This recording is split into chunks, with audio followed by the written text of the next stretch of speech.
Assalamualaikum warahmatullahi wabarakatuh. Bapak Ibu, ikhwan akhwat saudara yang berbahagia, sebelum kita tabaruk kembali kitab Miftahus Sudur karya Guru Agung Pangarsa Bahanom ini, mari kita bertawasul terlebih dahulu kepada beliau dengan berkirim Al-Fatihah. Khususan ila hadrati Syekh Al-Mukarram Al-Muazzam Guru Agung Pangarsa Bahanom Syekh Ahmad Sahibul Wafatah Jilang Arifin radhiyallahu ta'ala anhu. Al-Fatihah. Bismillahirrahmanirrahim. Alhamdulillahirabbil alamin. Arrahmanirrahim. Maliki yaumiddin.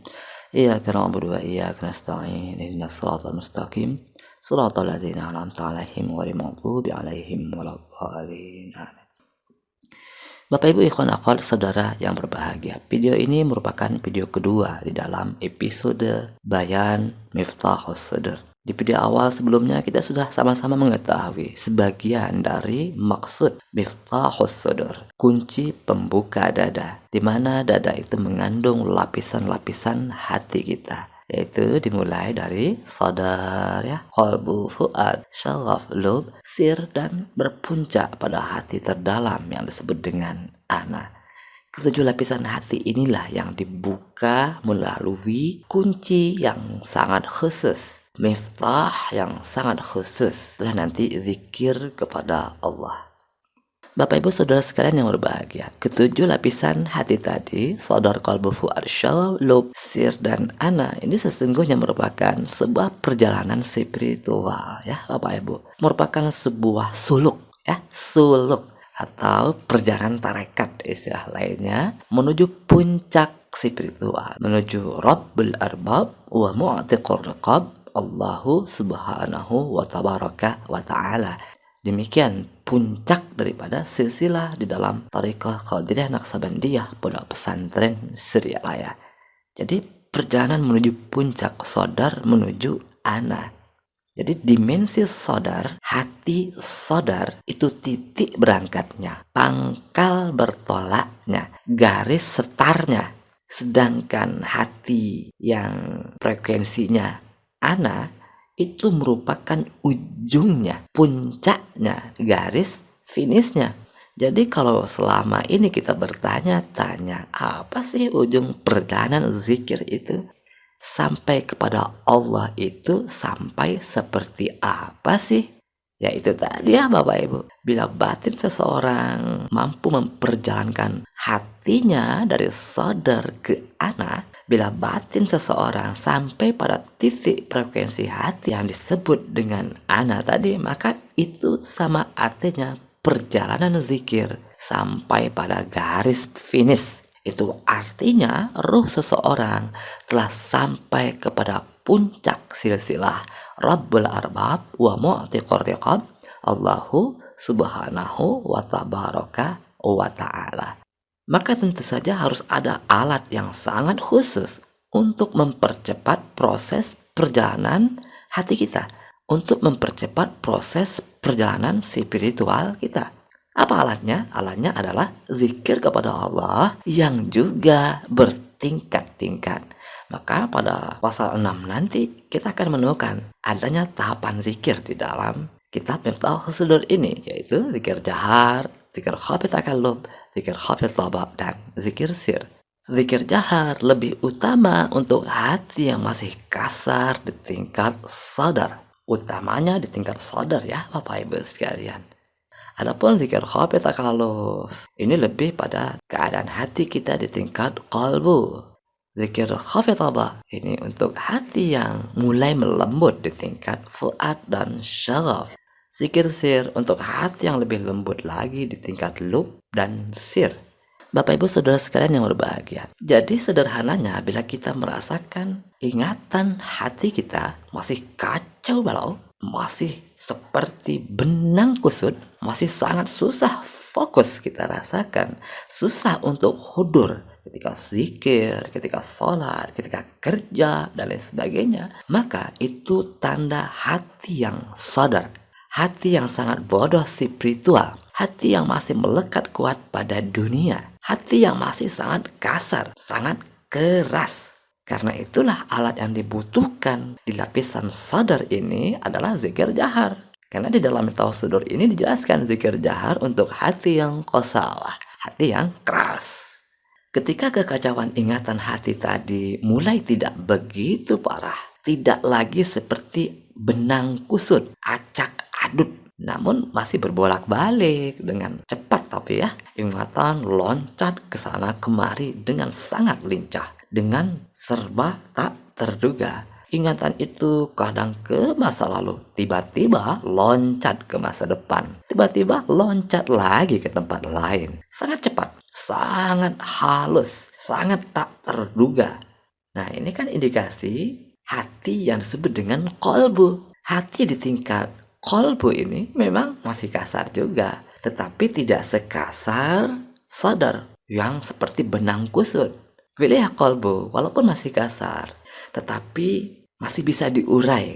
Benang itu masih bisa diurai ibaratnya. Nah, kebanyakan murid kaum tarekat itu adanya di wilayah kolbu ini. Bagaimana keadaan kolbu itu? Baginda Nabi Muhammad sallallahu alaihi wasallam bersabda, "La qalbu ibni Adam asyadu inkilaban minal qidri idza ijtumi'at ghalian." Sesungguhnya kolbu anak Adam lebih dahsyat bolak-baliknya. Ya, lebih dahsyat bolak-baliknya. Maksudnya apa? Ya serba tak terduga berbolak-baliknya itu. Ketimbang air dalam panci di puncak didihannya. Jadi lebih dahsyat bolak-baliknya ketimbang air yang mendidih di dalam panci di puncak didihannya. Yang namanya air itu bolak-balik ya Bapak Ibu. Air itu tidak seperti benang kusut. Nah, air itu bolak-balik, tapi bolak-baliknya serba tak terduga. Nah, seperti itu kolbu. Berarti kalau sadar lebih parah daripada itu. Nah, kolbu ini saja masih kasar ya. Makanya di dalam wilayah kolbu itu zikir jahar masih sangat dipakai. Makanya itu tadi saya katakan, kolbu ini adalah wilayah kebanyakan para murid tarekat. Oleh karena itu kita perlu melembutkan, menjinakkan hati yang bergolak-golak itu. Alatnya di samping zikir jahar, ya kita harus menguatkan zikir hopi. Zikir hopi takaluf. Zikir hopi yang dipaksakan dengan jari biasanya ya, dengan ketukan-ketukan jari. Jadi zikir hopi dijadikan sebagai alat untuk mengendalikan keadaan ingatan yang liar, untuk menghimpun, membulatkan, mengkonsentrasikan ingatan-ingatan kita yang berbolak-balik tadi dengan serba tak terduga itu. Maka nanti ketika zikir khafi itu semakin kuat, pikiran menjadi lebih mudah dikendalikan, sehingga seakan-akan pikiran itu menjadi seperti tidak ada. Kata orang barat, zero mind, lost mind. Pikiran tak ada. Maka keadaan hati itu pun naik ke frekuensi fuad. Nah, fuad itu tak ada pikiran, zero mind. Fuad itu digambarkan oleh Tuan Syekh Abdul Qadir Al-Jilani di dalam kitab Tafsir Al-Jilani sebagai safwan minal fikri wa muqtadayatihi. Jadi fuad itu hati yang kosong, hati yang bersih dari pikiran dan premis-premisnya dan cabang-cabangnya. Tak ada pikiran, zero mind, lost mind. Keadaan kekosongan pikiran di sini itu bisa kita gambarkan seperti keadaan seseorang yang sedang mengalami ejakulasi. Pernah mengalami ejakulasi belum Bapak Ibu sekalian? Kalau belum pernah, pasti susah ngebayanginnya ya. Harus praktek masalahnya. Anak muda yang belum menikah, kalau mau paham ejakulasi ya menikahlah. Apa keadaan ejakulasi? Pikiran kosong ya, tapi tenang di batin. Nah ini fuad, kosong pikiran, tenang tapi batin itu. Jadi fuad itu merupakan tahapan diperolehnya keadaan hati yang tenang. Jadi kalau saya kok nggak tenang-tenang, mungkin masih di tingkat kolbu frekuensi hatinya. Nah nanti kalau frekuensi hati itu naik ke tingkat fuad, nah baru ketika sofwan minal fikri wa muqtadayatihi mendapatkan lost mind, zero mind, maka hati itu pun menjadi tenang. Nah di tingkat ini kita terus menerus menguatkan zikir khopi kita. Kalau tadi zikir hobi takalub, kita memaksakan zikir hobi, bagaimana zikir hobi itu menjadi hidup, menjadi kebiasaan, menjadi zikir hobi toba. Maka kita latih terus menerus supaya zikir hobi kita menjadi zikir hobi toba. Kita tidak lagi bergantung kepada ketukan jari untuk menghidupkan zikir hobi kita, tapi dia sudah hidup langsung di dalam hati kita.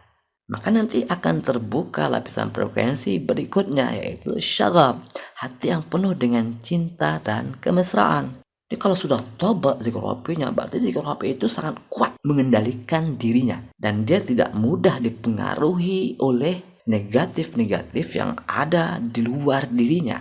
Maka masuk ke syagab, hati yang penuh cinta dan kemesraan. Di dalam tanbih ada dijelaskan seperti ini.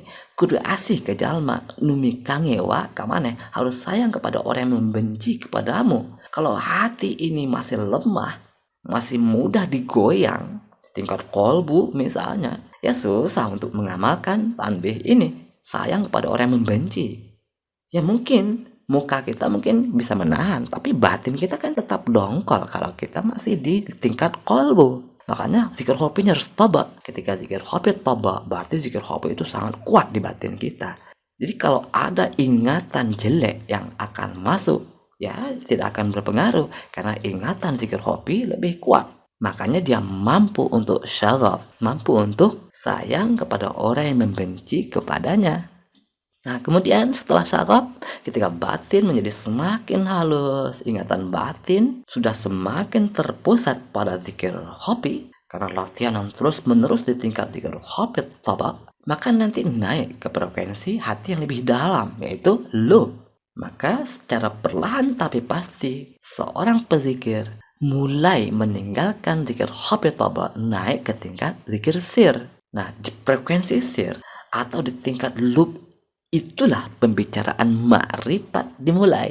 Di tingkat lub itulah nanti latihan-latihan zikir hobi tidak sekedar untuk belajar fokus dan konsentrasi. Tidak sekedar belajar zikir hobi melalui takalluf atau toba.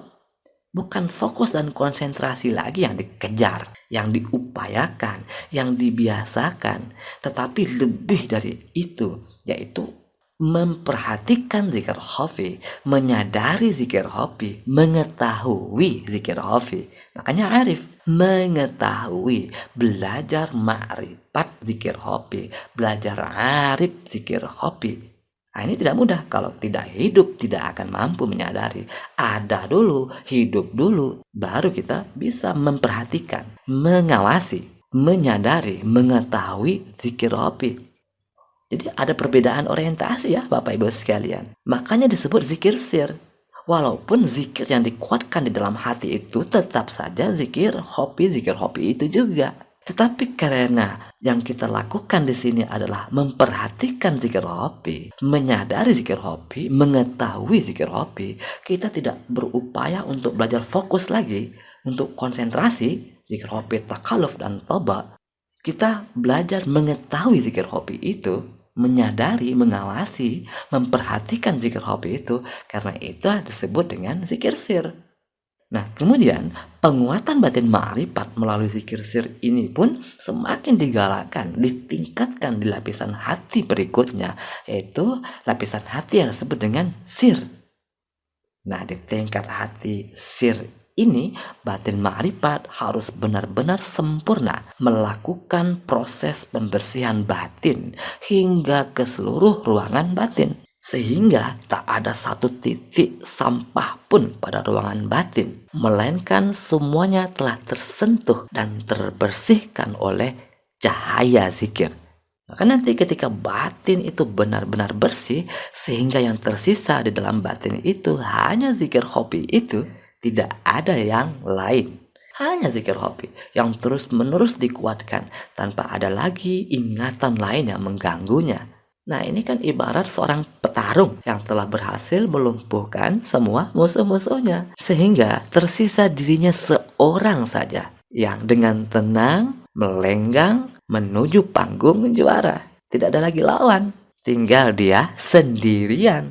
Demikian juga ingatan zikir khofi itu di tengah ingatan-ingatan yang lain saling bersaing. Ketika semua ingatan-ingatan itu menjadi lumpuh, terbersihkan, maka tak ada lagi yang perlu diperkuat. Dan kita hanya menguatkan zikir khofi itu sendiri tanpa ada gangguan ingatan apapun sama sekali. Maka seorang pezikir pun dengan tenang berfokus pada zikir khofinya itu. Maka tak akan lama lagi keadaan ini bila terus-menerus dikuatkan, ingatan itu semakin lama akan semakin menetap dan kemudian mentunggal dengan sendirinya. Tsumma la yahruk lisanu bidzikri wa yabqal fikr, kata Allah. Kemudian lisannya tidak bergerak, lidahnya tidak lagi bergerak, lidah zahir dan lidah batin, dan kemudian menetaplah pikirannya itu.